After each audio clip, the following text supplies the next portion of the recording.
Assalamualaikum warahmatullahi wabarakatuh. Juga salam sejahtera, ucapkan terima kasih hadir lagi ke Radio 12 Malam bersama dengan saya Angah. Baik, sebelum saya teruskan dengan kisah yang seterusnya, saya mengucapkan tahniah kepada anda semua yang berjaya follow dengan kisah yang saya bacakan. Selamat datang ke jilid 6, Pejam Celik. Kita dah sampai ke jilid yang ke-6 ni. Mudah-mudahan orang kata apa, dah sampai ke jilid yang terkini, jilid 6 ni. Moga saya dapat memperbaiki lagi lah mutu penyampaian saya kepada semua. Harap penyampaian saya lebih jelas. Mudah-mudahan kita pun dah makin berumur, fatu usia. Bila bercakap terlalu lama membacanya, kadang-kadang ada tersangkut tu kan. Mana yang saya boleh perbetulkan, saya akan usaha perbetulkan, insyaAllah. Okey, baiklah. Terima kasih lagi sekali saya ucapkan kepada semua yang share, like dan subscribe. Dan juga tak lupa pada yang rajin sangat komen. Yang rajin komen ni sebenarnya membantu untuk memperkembangkan lagi channel kita ni. Terima kasih banyak. Semoga Allah mempermudahkan urusan kamu semua, InsyaAllah. Amin Rabbal Alamin. Baiklah, kita teruskan. Kita tak nak ngoncet terlalu panjang lagi ya. Kita akan teruskan dengan siri yang ke-88, jilid 6, yang bertajuk Mayat Berdiri. Kerana kau waris terdekat pada si sakit, kau berhak mengambilnya dan berhak membuat keputusan. Datuk jeling ke arah guru silat. Muka guru silat terus menjadi pucat. Dia seperti mahu mengelak daripada menyentuh bungkusan tersebut. Tak payahlah, katanya. Mana boleh cakap macam tu? Awak tu ada hak. Ambillah. Saya tak nak. Nanti bala tu datang pada saya pula. Ambillah. Tak mengapa. Saya tak mahu. Guru silat undur 3 tapak ke belakang. Datuk menjadi serba salah. Kalau kau mahu aku berikhtiar menyembuhkan orang yang sakit, kau harus mendengar cakap aku. Nada suara Datuk mula keras. Guru silat melangkah 3 tapak ke hadapan, berdiri di sisi Datuk. Macam mana? Kau setuju tak nak ambil bungkusan ni? Kalau kau tak mahu, biar aku tanam semula. Datuk minta satu kepastian yang muktamad. Kelopak mata guru silat terkebil-kebil. Dia masih lagi buntu untuk membuat satu keputusan yang tegas. Dalam keadaan yang tidak menentu itu, Datuk terus bersuara. Macam mana? Mahu atau tidak? Mahu. Jawab guru silat. Bagus. Datuk tersenyum. Bolehkah saya ambil sekarang ni? Nanti dulu. Guru silat bagaikan mengeluh. Datuk terus mengambil sehelai daun rambai kering. Daun rambai itu diramasnya hingga kan hancur. Guru silat terpegun melihat gerak-geri Datuk. Saya dongakkan kepala melihat putih rambai yang berjuntaian di dahan dan nampak terbuai-buai di rempuh angin. Kemari. Datuk panggil guru silat. Kenapa? Marilah, kamu tu janganlah cakap banyak. Guru silat segera menghampiri Datuk. Saya agak terkejut bila Datuk terus menyambar tangan kiri guru silat itu lalu dipulasnya ke belakang. Anehnya, guru silat tidak bertindak, menyerahkan diri pada keadaan seperti terkena pukau. Dalam keadaan diri guru silat yang berada antara sedar dengan tidak itu, Datuk segera mengepal tanah lalu digaulkan dengan daun rambai yang sudah diramasnya itu. Kedua belah telapak tangan guru silat segera dilumurkannya dengan tanah dan daun rambai. Sekarang, kau ambillah bungkusan tu. Guru silat segera mendekati pangkal pokok rambai. Direnungnya bungkusan yang kelihatan seketul itu. Guru silat masih lagi ragu-ragu untuk bertindak selanjutnya. Ambillah, jangan ditangguh lagi, perintah Datuk. Saya takut. Jangan kau takut. Ambillah. Tak ada kebala yang datang. Tak ada. Jangan kamu buang masa lagi. Datuk mula marah. Direnungnya muka guru silat dengan renungan yang tajam. Tanpa membuang masa lagi, guru silat terus ambil bungkusan tersebut. Datuk suruh guru silat letakkan bungkusan sebesar penumbuk itu atas daun rambai kering. Semuanya dipatuhi oleh guru silat dengan tenang dan teratur sekali. Sekarang kamu langkah bungkusan tu 2 kali. Itu arahan Datuk yang dipatuhi oleh guru silat. Datuk tersenyum dan terus menghampiri guru silat. Datuk membisikkan sesuatu ke telinga guru silat. Saya lihat guru silat tersenyum dan menganggukkan kepala beberapa kali. Guru silat terus duduk mencangkung menghadapi bungkusan sebesar penumbuk itu. Saya segera mendekati. Kain pembalut bungkusan itu ternyata berwarna hitam pekat dan diikat dengan tali guni yang juga dilumuri dengan warna hitam. Tanah yang melekat pada bungkusan itu nampak lembap dan berair. "Buka," kata Datuk. Guru silat terus membukanya. Saya lihat kain berwarna kuning. "Bukalah lagi. Biasanya ada 3 lapis kain dan 3 warna," lanjut Datuk dengan penuh keyakinan.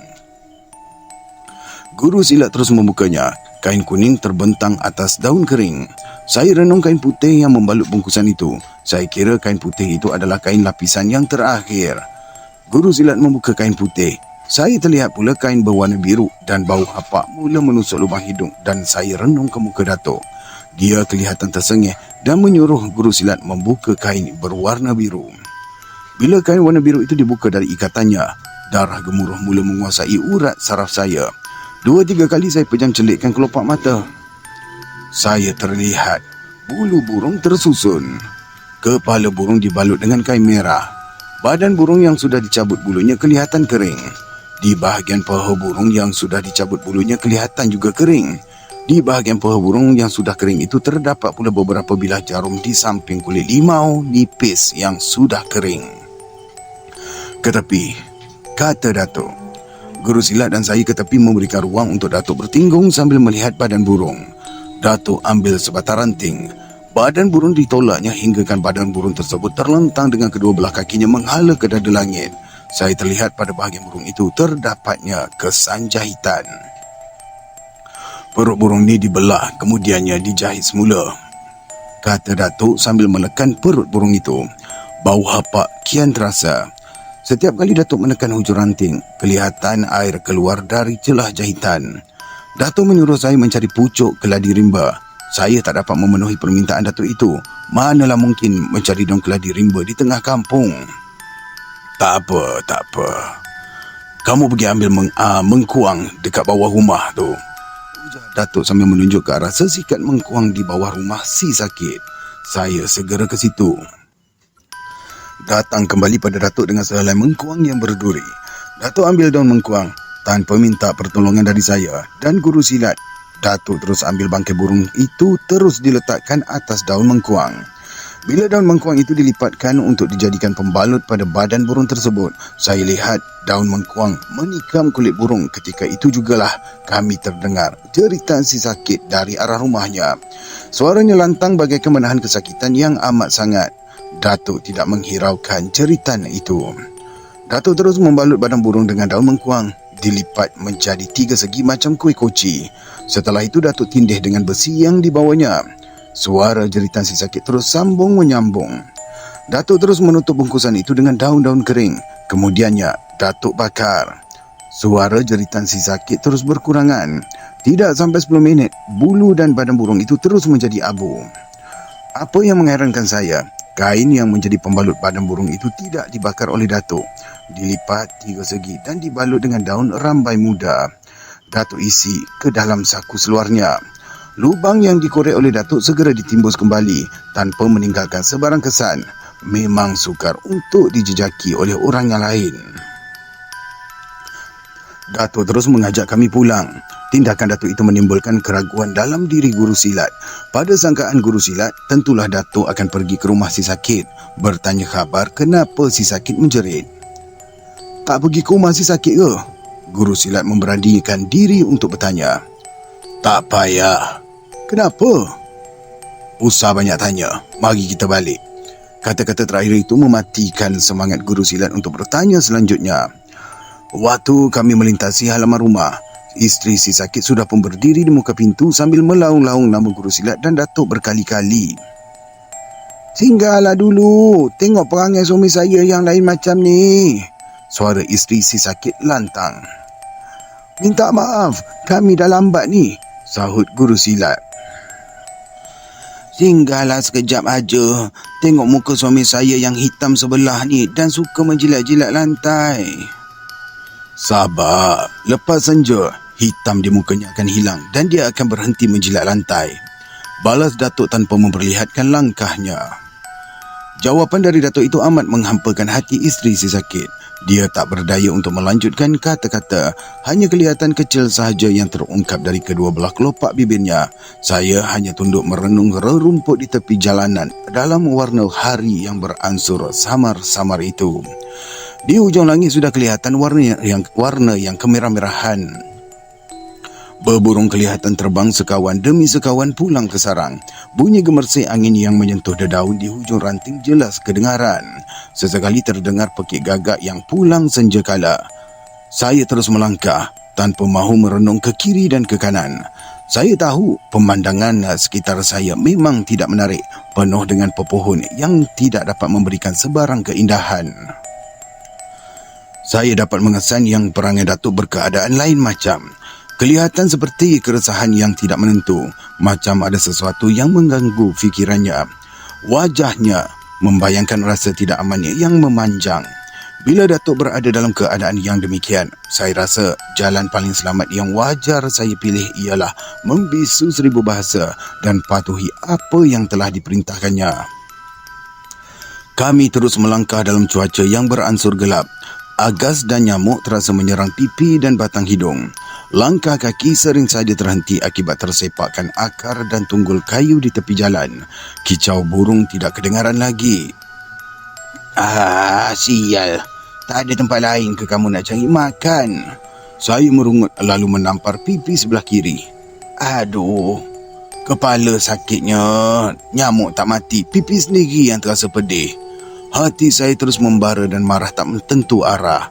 Bagi melepaskan geram, saya sepak sepotong kayu di tepi jalan dengan sekuat hati. Guru silat segera menoleh ke arah saya. Kenapa? Tanyanya perlahan. Jemu, sahut saya perlahan.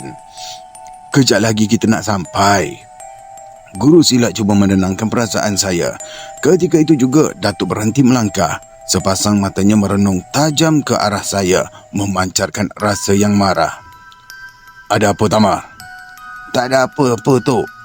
Aku dengar kamu tu macam merungut. Cakap apa yang kamu tak puas hati. Tak ada apa-apa, Tok. Suara Datuk parau dan terus berhenti merenung wajah saya. Apa yang dialami sebentar tadi bagaikan mengingati diri saya supaya berhati-hati. Jangan mengeluh tak tentu fasal. Perbuatan begitu boleh mengganggu diri Datuk. Up. Guru silat segera melompat dan langkah saya dan Datuk terus kaku. Mata kami tertumpu ke dada jalan. Seekor katak burung merayap dengan tenang ke gigi jalan, kemudian menghilangkan diri dalam rimbunan rerumput di situ. Saya melihat Datuk tersenyum, hatinya terusik dengan telatah guru silat yang mudah terperanjat. Datuk segera menghampiri guru silat. Orang macam awak ni, sebaik-baiknya janganlah mudah terkejut dan melatah. Cubalah kawal perasaan tu. Datuk memberikan nasihat. Guru silat terus menarik nafas dalam-dalam. Ekor matanya masih lagi menjeling ke arah saya. Saya akan cuba atasinya. Cubalah. Pendekar kalau mudah melompat dan terkejut tak baik. Nanti pihak lawan tahu sejauh mana kekuatan kita. Saya faham. Suara guru silat lemah. Datuk terus melagakan gigi atas dengan gigi bawah 2-3 kali. Saya berhenti melangkah dan terus melihat 2-3 kali. Pangkal belikat dan pangkal paha mula terasa sakit. Guru silat segera menghampiri saya. Tak jauh lagi, tak usahlah berhenti, jalan saja. Bisiknya ke telinga saya. Saya sakit. Tak apa, kejap lagi sampailah. Guru silat terus menarik tangan saya. Datuk menjeling tajam ke arah saya. Tak ada pilihan lain melainkan meneruskan perjalanan. Saya merenung tajam ke hadapan. Nampak berbalam bentuk rumah peninggalan arwah orang tua guru silat. Hati saya riang. Pada hemat saya, lebih kurang 5 minit lagi sampailah ke rumah tersebut dengan syarat tidak berhenti di mana-mana. Langkah tu panjang-panjang, biar cepat sampai, usik guru silat. Langkah pendek pun, sampai, dah dekat, balas saya dengan tersenyum. Guru silat ketawa kecil sambil menepuk bahu kanan Datuk 2-3 kali. Datuk segera merenung ke arahnya. Kenapa? Tanya Datuk. Tak ada apa-apa. Kalau tak ada apa-apa, buat apa yang ditepuk? Datuk seperti kesal, tetapi guru silat terus tersenyum lebar. Aku rasa malam ni semuanya selesai, cetus Datuk ketika memasuki halaman rumah pesaka. Saya menelan air liur dan tertanya-tanya dalam hati maksud dari kata-kata yang diluahkan oleh Datuk. Apa yang awak cakapkan tadi Guru silat menyoal lalu merempuh saya yang berdiri tidak jauh dari Datuk.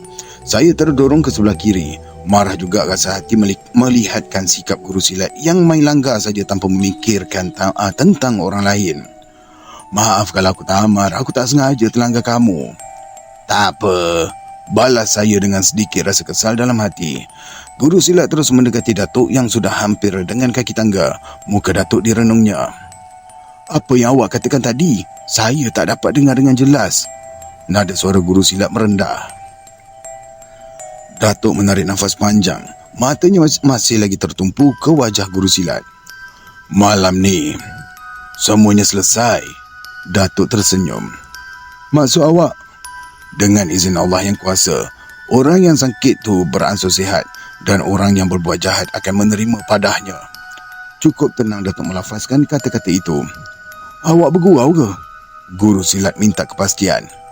Saya tak bergurau. Dengan izin Allah semuanya berjaya.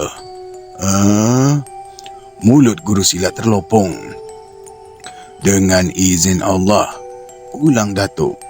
Guru silat segera mengatukkan mulutnya kembali. Wajahnya seperti orang yang dungu. Geli rasa hati melihat telatahnya. Saya mengharapkan guru silat mengeluarkan berbagai-bagai pertanyaan. Apa yang saya harapkan tak jadi kenyataan. Guru silat terus termenung. Bila guru silat tidak mahu bertanya, artinya saya tidak ada peluang untuk menerima cerita dari Datuk. Guru silat terus duduk di anak tangga bungsu, merenung ke arah pepohon di kiri kanan halaman yang kaku dalam suasana kelam yang kian mencengkam. Biar kita ke telaga dulu, mandi dan ambil air sembahyang.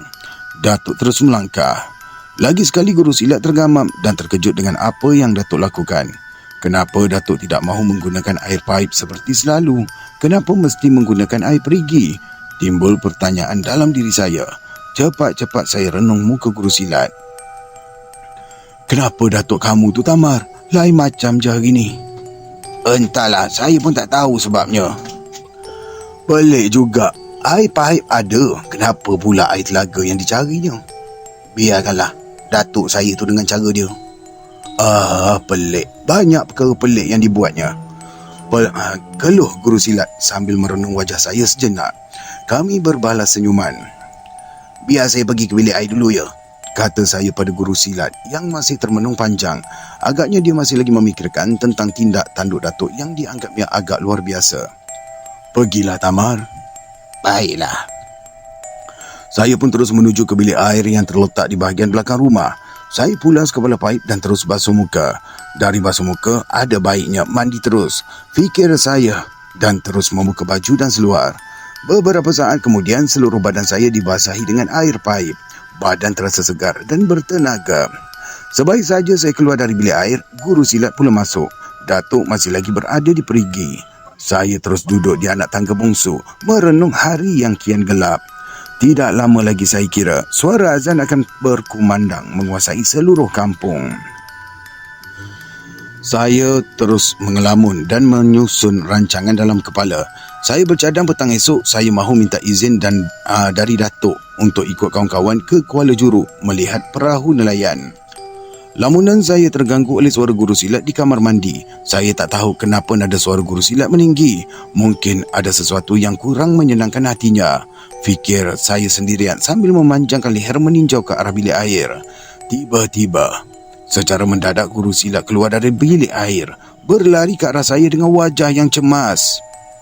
Kenapa? Aku macam ternampak mayat orang berdiri dekat pintu bilik air. Bila aku pandang lagi sekali, mayat tu dah hilang. Pandangan mata je tu. Maklumlah kita kan letih. Saya mententeramkan perasaan guru silat. Ternyata perasaan guru silat tidak tenteram dengan kata-kata yang saya luahkan. Rasa takut masih dapat dikesan di wajahnya. Saya terus mengajak guru silat naik ke rumah. Sebaik saja saya duduk di bangku usang, Datuk pun sampai dengan wajah yang amat tenang. Kita ni jemaah dekat surau ke? Datuk mengajukan pertanyaan pada guru silat. Saya lihat guru silat mengerutkan dahi. Buah halkumnya nampak bergerak bila dia menelan air liur. Saya nak semayang kat rumah, jawab guru silat. Kalau macam tu, biar aku dengan Tamar ke surau. Kamu solat seorang saja di rumah. Tak apa, saya ikut cakap awak. Jawapan Datuk itu ternyata amat menggembirakan hati guru silat. Tadi saya sebut tadi. Saya ulang balik. Macam ni je. Biar saya dan Tamar solat di kat rumah, awak seorang saja pergi ke surau. Boleh? Tak apa, saya ikut cakap awak. Jawapan Datuk itu ternyata amat menggembirakan hati guru silat. Datuk tukar pakaian. Tanpa mengucapkan sesuatu, dia terus meninggalkan saya dan guru silat. Sebaik saja Datuk sampai dekat pohon jati, suara azan terus berkumandang. Datuk mempercepatkan langkahnya. Saya dan guru silat solat di rumah. Setelah selesai semayang, saya disuruh oleh guru silat ke dapur untuk memasak air panas. Hasrat guru silat itu tidak saya bantah. Setelah menyalakan api dan meletakkan cereh atas tungku, saya kembali duduk di sisi guru silat. Malam ni, ni ayat dia. Malam ni kita makan dekat rumah. Bukan, ni ayat daripada guru silat ni. Malam ni kita makan dekat rumah. Aku masak lauk dengan nasi ya. Kata-kata yang amat menyenangkan dari guru silat. Saya segera terfikir, lauk apa yang mahu dimasaknya? Ikan bilis, ikan goreng. Semuanya bahan-bahan ini tak ada pun dalam simpanan guru silat. Ikan tak ada, sayur tak ada. Nak masak apa? Tanya saya. Guru silat menggigit bibir sambil memperkemaskan silanya. Ada, Tamar. Ada dekat mana? Ada, aku beli semalam. Simpan dalam almari. Saya beli ikan kurau kering. Kita buat masak lemak ya. Biar pecah perut kita malam ni. Dah kenyang makan, barulah kita pergi ke rumah si sakit. Kamu setuju tak, Tamar? Setuju, jawab saya cepat dan tegas. Bagus. Guru silat tegakkan ibu jari kanannya. Sekarang ni, kamu pergi basuh beras dan letakkan periuk nasi atas tungku. Satu arahan terkeluar secara spontan dari kedua belah kelopak bibir guru silat. Kali ini saya agak keberatan untuk mematuhi perintahnya itu. Masak nasi ni kerja leceh. Guru silat bagaikan tahu apa yang ada dalam hati saya. Kamu ni tak suka masak nasi ke, Tamar? Ya, kerja leceh. Tak apalah, kamu buat kopi dah lah. Masak nasi dan lauk biar saya yang buat. Kau setuju kan? Setuju. Suara saya riang dan terus bangun menuju ke ruang dapur untuk membuat kopi. Baru 5 langkah, saya melangkah. Guru silat segera mendekati saya. Cepat-cepat dia menarik tangan saya. Perbuatannya itu amat mencemaskan hati saya. Kenapa? Kau tengok tu. Guru silat meluruskan jari telunjuknya ke arah dinding. Saya kerutkan dahi. 2-3 kali kelopak mata saya pejam celikkan. Saya yakin apa yang saya lihat di hadapan mata bukannya sekadar tersilap pandang. Saya yakin saya sedang melihat sesuatu yang benar. Dada saya jadi berdebar. Kau nampak ke, Tamar? Nampak. Kau sendiri tengok aku buang ke dalam sungai siang tadi. Ya. Pelik lah. Macam mana tongkat yang dah dibuang ada dalam rumah semula. Siapa yang bawa balik? Itulah yang memeningkan kepala aku sekarang ni. Guru silat seperti mengeluh. Dia terus menarik tangan saya mendekati tongkat yang bersandar di dinding. Saya hanya menurut sahaja, tetapi saya rasa gemetar dan cemas tetap berada dalam hati. Cuba kau tengok, Tamar. Saya terus membongkok dan menatap tongkat tersebut. Memang itulah tongkat yang dicampakkannya ke dalam sungai. Anehnya, macam mana boleh berada di rumah kembali? Cuba kau pegang, Tamar. Tak naklah, Pak Guru lah pegang. Cubalah, Tamar. Minta maaf lah, Pak Guru. Ujar saya dengan nada suara yang lembut bersama dengan wajah yang minta dikasihi. Guru silat terus mengambil kain pelekat yang berada tidak jauh darinya. Kain pelekat dicampakkan oleh guru silat ke arah tongkat tersebut. Kain pelekat terus melekat di kepala tongkat dan terus memberat ke kanan. Tongkat itu terus jatuh berdentum. Bunyinya cukup kuat, tak padan dengan bentuk dan berat tongkat itu. Kau berani pegang tak, Tamar? Minta maaf lah, Pak Guru. Kalau kau tak berani, biar aku yang pegang. Tapi kau mesti tunggu sini. Baik-baik Pak Guru. Guru silat terus mendekati tongkat yang berbalut dengan kain pelikat itu. Dalam jangkaan saya, sudah pasti guru silat terus memegang tongkat yang berada dalam kain itu. Namun jangkaan saya salah. Guru silat terus menyentap kain pelikat dengan sekuat hati hinggakan kain pelikat itu terpisah dengan tongkat. Tongkat pun tergolek di tepi dinding. Kepalanya yang berbentuk dua kepala ular itu mengarah kepada saya dan guru silat. Saya tiba-tiba merasa seram. Saya rasa tak ada apa-apa lah Pak Guru. Cubalah pegang. Saya terus mengajukan cadangan. Guru silat menggigit bibir. Dia masih lagi bimbang dan ragu untuk melakukan dengan apa yang saya katakan. Guru silat menggenggam penumbuk. Matanya tertumpu ke wajah saya. Perlahan-lahan, guru silat mendekati tongkat tersebut. Cubalah Pak Guru. Ya, aku cuba. Kalau setan, kita binasa. Nanti dulu. Kenapa, Tamar? Cuba Pak Guru baca beberapa ayat dan Quran. Saya mula mengingatkan guru silat. Saya menjadi hampa dan agak kecewa kerana saranan saya tidak diterima oleh guru silat. Tak payah, katanya pendek. Saya tidak dapat berbuat apa-apa. Apa yang mampu saya buat ialah melihat dengan sepasang mata tindak tanduk guru silat yang kian gairah untuk memegang tongkat. Guru silat terus menyambar tongkat tersebut. Dalam sekali mata saja, tongkat aneh itu sudah pun berada dalam tangan guru silat. Saya lihat wajahnya cukup riang. Memang benarlah, tongkat ni tongkat pesaka. Suara guru silat penuh keriangan. Dia terus menarik tangan saya untuk menjamah badan tongkat. Saya menolak. Cepat-cepat saya menarik tangan saya yang dipegangnya.